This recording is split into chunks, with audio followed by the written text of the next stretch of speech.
വാഗമണിൽ നിന്ന് 9 കിലോമീറ്റർ ദൂരത്തിലുള്ള ഒരു വ്യൂ പോയിൻ്റാണ് വരാട്ടുമേട്. അധികം ആൾക്കാർ വാഗമണി വന്നിട്ട് ഈ ഒരു വ്യൂ പോയിൻ്റ് എക്സ്പ്ലോർ ചെയ്യാതെയാണ് പോണത്.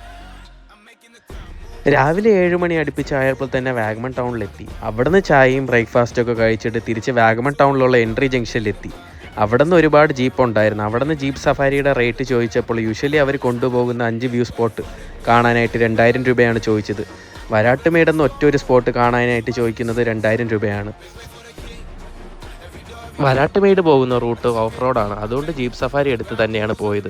അവിടുത്തെ ഓഫ് റോഡ് എക്സ്പീരിയൻസ് ചെയ്യാനായിട്ട് ആൾക്കാർ ഓഫ് റോഡ് ഓട്ടിക്കാൻ പറ്റിയ ബൈക്കും കാറുമായിട്ടൊക്കെ വന്നിട്ടുണ്ടായിരുന്നു.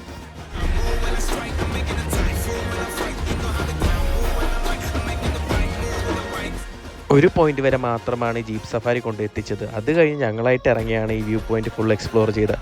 ഇവിടുന്ന് പാലൊഴുകും പാറയുടെ വ്യൂവും അല്ലാതെ വാഗമണിലെ കുറേ വ്യൂ പോയിന്റ്സ് ഇവിടുന്ന് കാണാൻ പറ്റുമായിരുന്നു.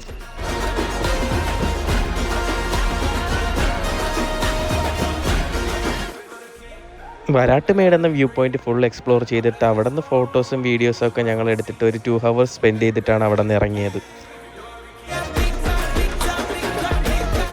വാഗമണിൽ വന്നിട്ട് ഇത്രയും മനോഹരമായിട്ടുള്ളൊരു വ്യൂ പോയിൻ്റായി വരാട്ടുമേട് കാണാതെ പോകുന്നത് എന്തുകൊണ്ടും ഒരു മിസ്സിങ് തന്നെയാണ്. ഇനി വാഗമണി വരുന്ന ആൾക്കാർ ഈ ഒരു വ്യൂ പോയിന്റ് മസ്റ്റായിട്ട് എക്സ്പ്ലോർ ചെയ്യണം. അപ്പോൾ ഗായ്സ്, നെക്സ്റ്റ് ഒരു വീഡിയോയിൽ കാണാം. Until then bye.